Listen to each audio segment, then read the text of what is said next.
안녕하세요. 내가 책임진다 너 라는 제목을 한번 정해봤습니다. 며칠 전에 제가 굉장히 좀 힘든 느낌을 마주했어요. 계속 우리가 사람이 있는 그대로 충분하다라는 사실과 그리고 스스로의 삶이다라는 것 상대적으로 느껴가면서 나라고 규정하고 있었던 것은 아니다, 이런 얘기를 우리가 나눴잖아요. 저도 계속해서 관심 가지고 삶을 살고 있는데 정말 제가 힘들어한 그런 느낌들이 있어요. 어떤 거절감이나 누군가의 행동이나 말에 있어서 좀 나를 비웃는 것 같다, 이렇게 느껴질 때 되게 많이 힘들어요. 그런 상황이 저한테 이번에도 맞닥뜨렸단 말이에요. 맞닥뜨렸는데 그래도 뭐 예전처럼 거기 휘둘린다기보다는 그것이 만들어진 정체성으로 내가 어떤 경험으로 인해서 착각하고 있는 부분이다라는 걸 알면서도 굉장히 많이 아픈 부분들이 있더라고요. 과거에 내가 경험했던 것, 그리고 그 경험으로부터 내가 나를 규정하고 있었던 나는 좀 찌질하고 못났고 부족하고 약하고 무엇인가 내가 하는 건 잘 안 되고 이렇게 느끼고 있었던 부분들이 이제 새로운 정체성을 알면서 그건 아니다 라는 걸 알아가고 있잖아요.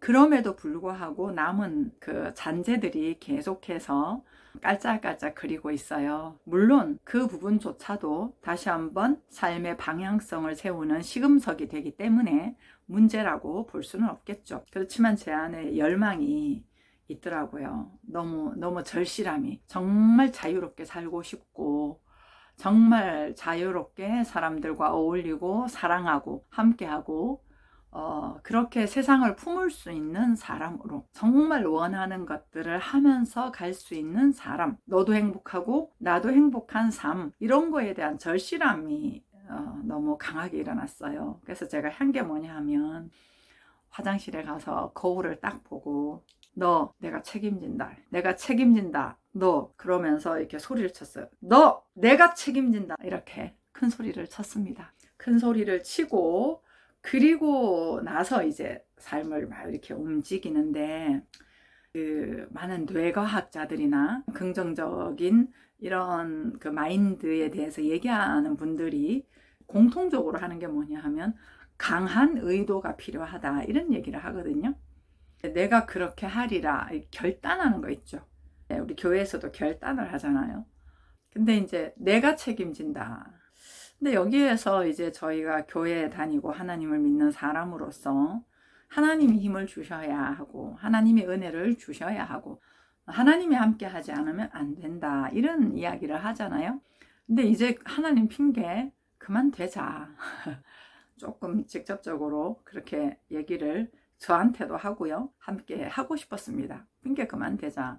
왜냐하면 하나님은 이미 다 해 놓으셨단 말이죠. 다 이루어 놓으셨단 말이죠. 그러니 네가 네 자리를 들고 일어나 걸어가라 라고 단순히 말씀만 촉발시켰을 뿐이거든요. 근데 일어난 사람은 본인이에요. 그래서 이사야서에 보면 너희가 스스로 죄를 씻으며, 이런 이야기도 있어요. 그리고 또 이사야 43장 2절에 이런 말씀이 있죠. 네가 물 가운데로 지날 때에 내가 너와 함께 할 것이라. 강을 건널 때에 물이 너를 침몰하지 못할 것이며 네가 불 가운데로 지날 때에 타지도 아니할 것이요 불꽃이 너를 사르지도 못하리니 내가 너와 함께 함이니라, 이런 이야기들이 있잖아요.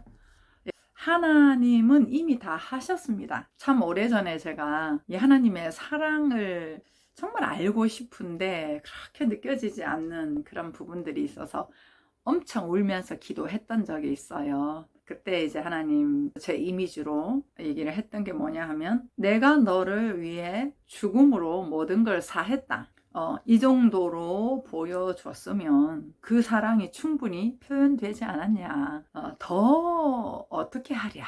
이제 이런 게 있어서 제가 많이 울었던 적이 있거든요. 그러니까 다 이루신 거예요. 하나님이 은혜를 주셔야, 아니 은혜 주셨어요. 하나님이 함께 하셔야 임마누엘이라고 하셨잖아요. 하나님이 도와주셔야 내가 너와 항상 함께 한다 그랬잖아요. 이미 모든 것도 나를 해하지 못할 거다라고 성경에 이미 결론적으로 나와 있습니다. 그럼 한 가지만 있겠죠. 내가 어떻게 사느냐인 거예요. 이제는 예수님이 밖에서 문을 두드리노니 누구든지 내 음성을 듣고 문을 열면, 이런 성경 구절이 있는 것처럼 내가 문을 열어야 되는 거예요. 예, 그런 어떤 부분에서 이제는 내가 해야 된다. 내가 자꾸 잡고 있잖아요. 내가 자꾸 옛날 사고방식을 주장하고 새로운 어떤 그 부분에 대해서 거부하면 새로운 물결이 들어올 수가 없잖아요.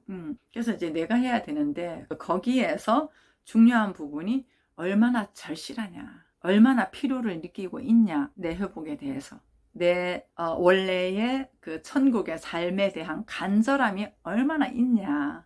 아직도 내가 이쪽 저쪽 기웃기웃 하면서 다른 것들에 목매고 있지는 않냐, 이런 것들이요. 그래서 너무 절실하다 못해 헐떡거리고 목마른 사슴이 시냇물을 찾듯이 그 영적인 본질에 대해서 얼마나 갈급하냐, 이런 부분이 있어야겠죠. 이제 그런 시간들을 저도 많이 보내왔고, 그러면서 결단도 하고 왔는데, 이제 오늘 제목에서 말씀드리는 거는 제가 분명하게 딱 찍은 거예요. 내가 책임진다, 너. 거울을 딱 보면서, 제 눈을 보면서 그렇게 이야기를 했어요.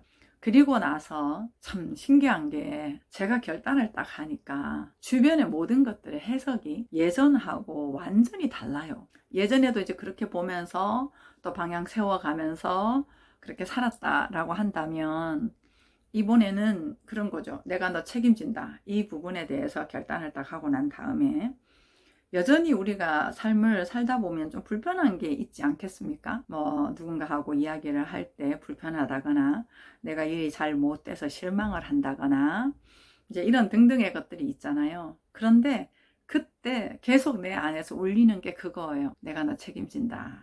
걱정하지 마라.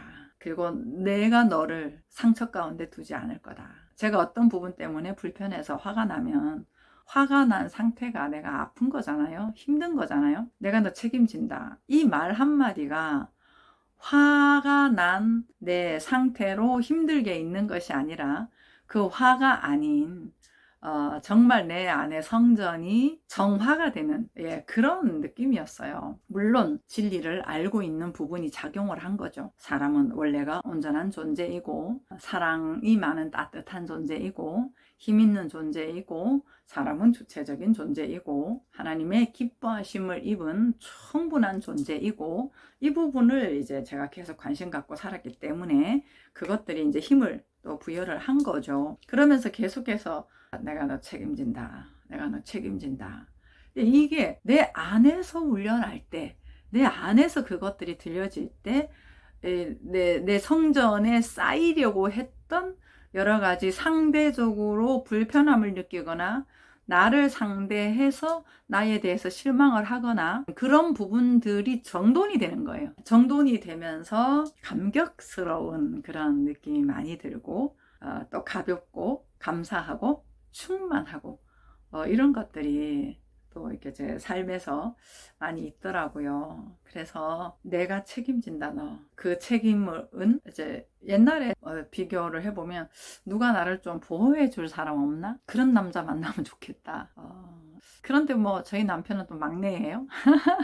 물론 막내라고 다 그런 건 아니지만, 어쨌거나 누군가 나를 좀 책임져 줬으면 좋겠다, 이런 거. 그런 것들이 이제 많이 의존적으로 있었단 말이죠. 그랬는데 이제 정말 내 안에 계시는 하나님, 이미 다 이루셨고 다 살 수 있는 바닥을 만들어 놓았단 말이에요. 그 사실에 대해서 분명하게 알고, 그리고 이제는 내가 어떤 존재냐, 새로운 피조물이 됐잖아요. 이제는 내가 하나님의 그 형상으로 회복이 된 거잖아요.